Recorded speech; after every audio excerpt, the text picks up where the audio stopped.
Ito, napakasarap. Anong luto ba, idol, ang resulta niyan? Sisig ka idol. Yan, sisig. Sisig na arroyo. Ito, napakasarap. The best. Sisig na Siguro maraming viewers ang hindi pa nakakatikim o nakakakain ng sisig na isda. Ay, ngayon po, makikita ninyo. Sisig na arroyo. Napakasarap po nito. Yung arroyo nito, doon namin hinuli sa Bulacan. At ang arroyo ron ay matataba na kakaiba talapia ron.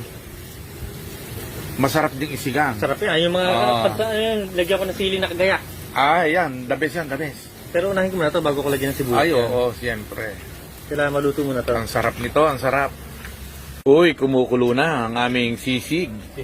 Sisig yan din.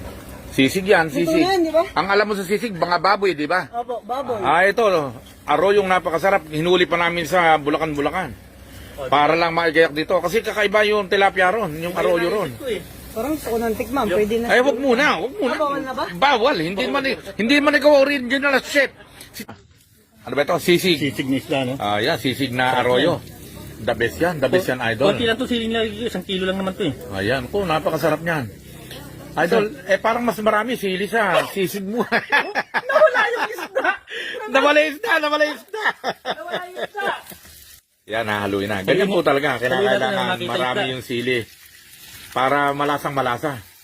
Yan. Napakasarap niyan. Parang ang tawag dyan Bicol na di ba? Bicol Express na rin. Ayun, Bicol Express na ito. Kailangan natin ng bagong dyan. Bali ang tawag nito, Bicol Sisig. Pwede. Hindi, nasa Bulacan tayo Ay di, Malaka ang sisig. Malaka ang sisig. Bulacan Sisig. nasa Malaka tayo Ito yung Malaka ang sisig. Ay kulang pa, ilalagyan ko pa ng sibuyas. Sige, lagay mo para mas maganda lasa niyan. Yan, sibuyas sa puti ang ilalagay. Ito mas malasa. Mas malasa yan kapag ilalagay doon sa ganun Mas gusto ko lasan yan kaysa sa pula Yan. Sarap niyan. Huwag natin durugin. Oo. Ayan, inyulog na ang sibuyas. Ayan. Kompleto na yan dahil may sibuyas na. Yan. Masarap nito, idol. Napakasarap. Ayan, mekos-mekos na po, mekos-mekos. Alam niyo po ba yung mga lutong mekos-mekos? Kumbaga sa naglalaro, ang dating nun, tsamba-tsamba lang.